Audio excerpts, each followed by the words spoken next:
Sejam todos bem-vindos ao canal Advogado Completo. Meu nome é Ravi Savaia e meu objetivo aqui é cooperar, colaborar com os estudantes de Direito. O tema de hoje é excludentes de ilicitude. Isso mesmo, pessoal, excludentes de ilicitude. Para começar esse vídeo, eu vou conceituar, o que é ilicitude. Ilicitude é tudo aquilo que é antijurídico. Por isso que alguns doutrinadores colocam excludentes de antijuridicidade, que é a mesma coisa que dizer excludentes de ilicitude. Então, tudo aquilo, a ilicitude é tudo aquilo que é contra a lei, que é ilícito, que é errado. Embora é importante dizer, o artigo 1º, que fala que só há crime quando há uma definição dele anterior. Então,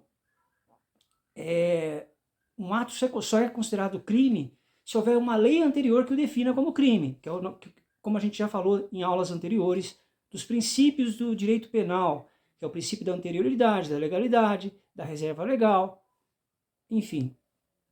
Eu estou só explanando que a abrangência do conceito da ilicitude, que é tudo aquilo que é ilícito, que é contra a lei, contra o nosso ordenamento jurídico.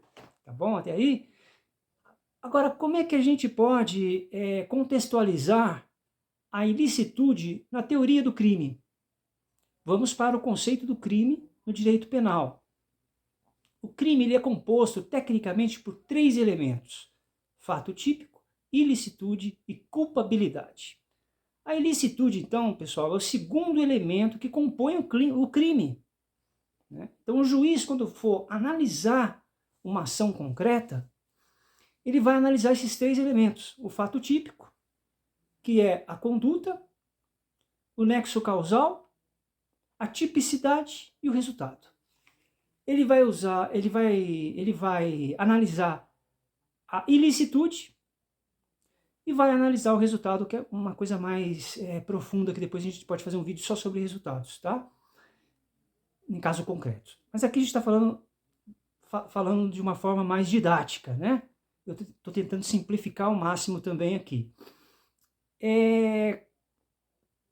No caso da legítima defesa, que eu ainda vou abordar esse tema profundamente aqui nesse mesmo vídeo, que o sujeito mata para se defender, obedecendo todos aqueles critérios que conceituam a legítima defesa, existe um fato típico, que é matar alguém. Mas existe na legítima defesa real, verdadeira, uma excludente de ilicitude. Então se exclui um dos elementos, que é fato típico, ilicitude e resultado. Excluir um desses elementos, não há crime. Embora essa parte de resultado tem que aprofundar um pouquinho mais em outro vídeo, tá, pessoal? Mas aqui a gente está falando de excludentes de ilicitude. Existe um outro conceito de ilicitude que eu acho incrível, que a ilicitude no direito é a relação entre a contrariedade do fato típico e o ordenamento jurídico. No caso da legítima defesa, o sujeito matou alguém, né? É um homicídio? Numa verdadeira legítima defesa, não. Existe o fato típico, mas ele não é considerado um crime porque houve uma excludente de ilicitude. Então, ilicitude, o melhor conceito que eu vi nas minhas pesquisas é a relação de contrariedade entre o fato típico e o ordenamento jurídico. Tudo bem até aí, pessoal? Tudo ok? Bom, pessoal, as excludentes de ilicitude se dividem em excludentes de ilicitudes legais e supralegais. As legais são as que estão previstas na lei. As legais se dividem em excludentes de ilicitudes genéricas, que são as mais famosas, contidas no artigo 23, no caput, artigo 24, caput, e artigo 25, caput. E as excludentes de ilicitude específicas, como exemplo é o caso do artigo 128, o crime contra o aborto. No caso que o médico se vê numa situação em que ele tem que salvar a vida da mãe ou do feto e ele faz um aborto, ele tem uma excludente de ilicitude específica. No caso do estupro, no caso do aborto humanizado, são excludentes de ilicitude específica. Tá? Mas o que a gente vai estudar aqui são as mais famosas, que são as excludentes de ilicitudes genéricas, que está lá no artigo 23. O crime, quando o agente pratica, existe uma excludente do fato em estado de necessidade, legítima defesa, estrito cumprimento do dever legal e exercício legal do direito. Essas são as excludentes de ilicitude legais genéricas, e são as mais famosas, né, que contém no artigo 23, 24, 25.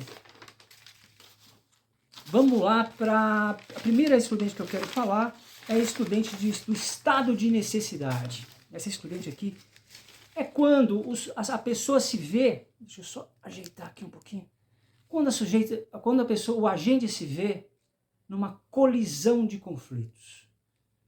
O estado de necessidade, ele é uma colisão de conflitos de bens jurídicos.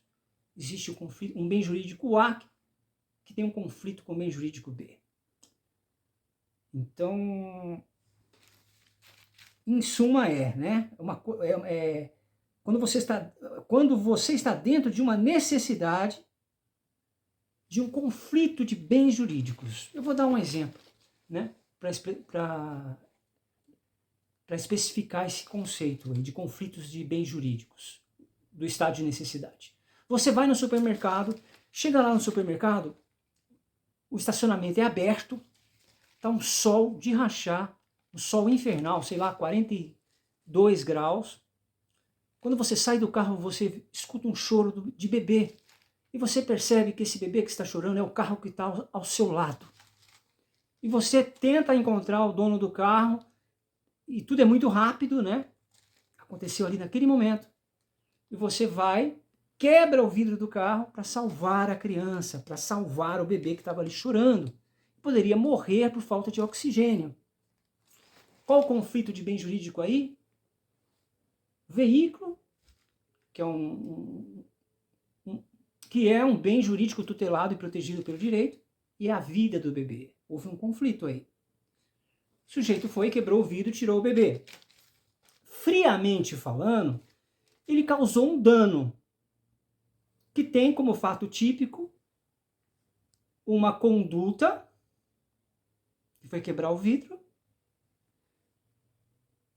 tem um nexo causal, né? Quebrou o vidro para pegar o bebê, tem a tipicidade, que é dano, e tem um resultado, que foi o resultado de quebrar o vidro, né?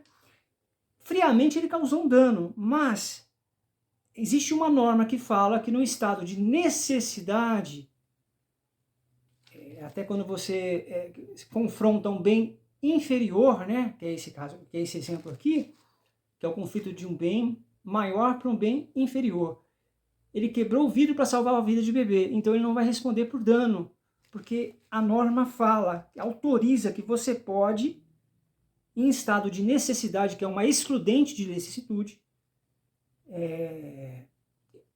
acaba que essa conduta não se torna ilícita, porque ele confronta, mas houve um confronto de bens, patrimônio e salvar a vida de bebê. E, obviamente, salvar a vida de bebê foi a conduta correta, né?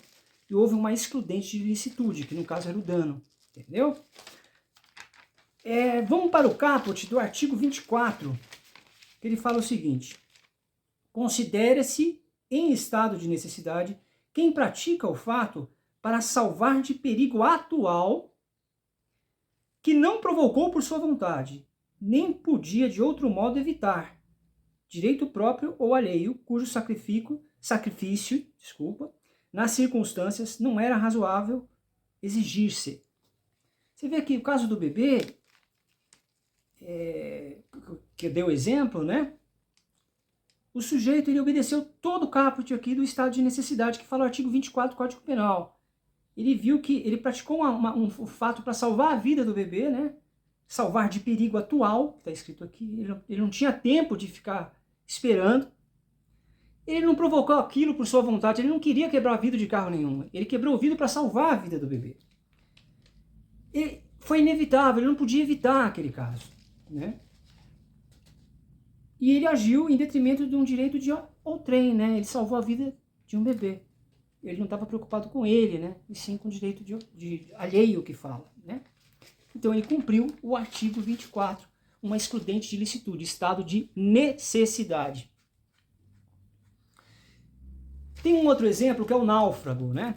Aquelas famosas cenas do Titanic, quando a Rose, né, tá lá no final, tem aquela porta que tá... Quem assistiu o filme, né? O navio afundou e ficou uma porta lá, e o namorado dela, o amante lá, o Jack, ele queria subir na porta, mas a porta só poderia ficar uma pessoa. Então no filme é romantizado, ele deixa ele ficar e ele morre, né? Mas nós, seres humanos, num estado de necessidade, se a Rose, naquele exemplo do filme, afogasse o Jack para ficar na porta,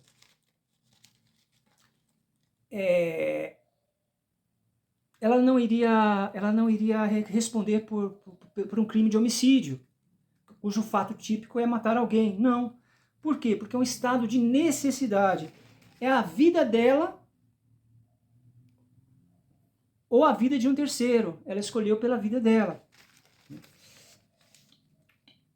Então tem uma premissa muito forte nessa coisa do estado de necessidade, que é a seguinte: você pode sacrificar uma vida para salvar em patrimônio. Para que seja estado de necessidade, o bem jurídico sacrificado tem que ser de valor igual ou inferior. No primeiro exemplo do bebê, era de valor inferior, porque ele quebrou um carro para salvar uma vida. No segundo exemplo que eu dei do Titanic, claro que eu mudei a história, né? Se ela afogasse o Jack, seria de igual valor. É a vida dela contra a vida dele. O que não se pode, pessoal, é sacrificar uma vida para salvar um patrimônio. Vamos supor que um homem mata uma mulher no naufrágio para salvar o ouro dele. Aí não, ele vai responder por homicídio sim. Tá? Quais são os requisitos do estado de necessidade? Perigo atual, como foi o caso do bebê, como foi o caso do naufrágio, né, que eu citei como exemplo. É inevitável sempre, é uma coisa que a pessoa não estava esperando. Essa proteção de direito próprio, essa proteção de bens jurídicos pode se dar por direito próprio, direito alheio, é um requisito do estado de necessidade, como foi o caso do rapaz que quebrou o vidro do carro para salvar o bebê. E a proporcionalidade também, tá? No estado de necessidade. Razoabilidade, que são uma das premissas do direito. Ausência de dever legal. Também é aquele caso do cara que é o salva-vida, né? Ele vê uma pessoa se afogando, mas ele fala, não vou ajudar porque senão eu vou morrer. Aí não, ele vai responder por omissão. Agora tem que ter a proporcionalidade. Também você não pode pedir para um salva-vida entrar num tsunami para salvar um monte de pessoas, né? Por isso que o direito ele é muito analítico mesmo. Você tem que estudar para aprofundar e entender. Agora vamos para a segunda exclusão de licitude legal genérica, que são as mais famosas. Legítima defesa. Está lá no artigo 25, tá? Bom, legítima defesa traz uma contextualização. Vamos trazer uma contextualização. Também vai existir, é diferente do estado de necessidade. O estado de necessidade também existe o perigo. Mas na legítima defesa, o perigo é específico. Uma agressão humana direta. Essa é uma característica muito forte da legítima defesa. Uma agressão humana direta. Eu vou dar um exemplo. Vamos supor que eu sou uma pessoa que tem muitas inimizades, tá? E eu recebo uma ameaça de morte. Eu faço lá o boletim de ocorrência. E aí um dia eu estou andando na rua, essa pessoa tira um revólver e começa a atirar em mim. E eu vou e tiro o meu revólver e atiro e acabo matando ela. Claro que os dois vamos colocar num contexto aqui para não entrar em mérito de porte de uma arma. Vamos pensar que todos os dois têm porte de arma e etc. Tá? Porque a gente está falando aqui legítima defesa. Eu sabendo que aquela pessoa é um inimigo, que ela já fez uma ameaça de me matar, ela começou os disparos, eu tiro a minha arma para repelir e mato ela. Qual a previsão legal? Eu vou responder por homicídio? Não. Porque minha intenção não era matar alguém, era repelir, proteger, me defender. Né? Então aqui fala, legítima defesa, quem usando dos meios o agente que usando moderadamente dos meios necessários repele injusta agressão atual ou eminente, ou direito seu ou direito de outrem. Nesse caso que eu citei de uma pessoa que era um inimigo, né? Eu fui lá e me defendi, não vou responder por homicídio porque é uma legítima defesa. Porque o sujeito começou a atirar primeiro também. Né? Tem vários requisitos que têm que ser analisados na legítima defesa também. Era inesperado, né? Tudo isso são elementos da legítima defesa. E o juiz que vai analisar realmente se é uma legítima defesa real, entendeu? O essencial está aqui para analisar a conduta. O sujeito, embora seja típico, não ilícita. Embora a pessoa matou alguém para se defender, é um fato típico matar alguém, mas não é ilícito, porque existe uma excludente de ilicitude legal genérica que se chama legítima defesa, que pode ser também para defender uma outra pessoa. Você tá passando o agente está passando na rua e vê um cara esfaqueando outra pessoa, ele vai dar um tiro não para pegar em direção àquilo lá, para parar aquilo lá. Então ele está agindo em legítima defesa de outrem, também está aqui no caput da lei, do artigo 25 do Código Penal, tá, pessoal? É importante também falar que existe o princípio da razoabilidade da proporcionalidade. Se num caso desse, que a pessoa já fez uma ameaça contra mim, e ela vem para me atirar em mim, eu dou um tiro na cabeça dela, depois eu no chão, eu atiro mais que 14 vezes, provavelmente eu vou responder por um homicídio qualificado, porque foi desproporcional. Então, a legítima defesa tem que ter proporcionalidade, usar dos meios necessários, tem que ter tem que ter moderação. Então, não é simplesmente se defender não, tem que ter todo um contexto, isso que eu quero dizer, tá? É isso, pessoal.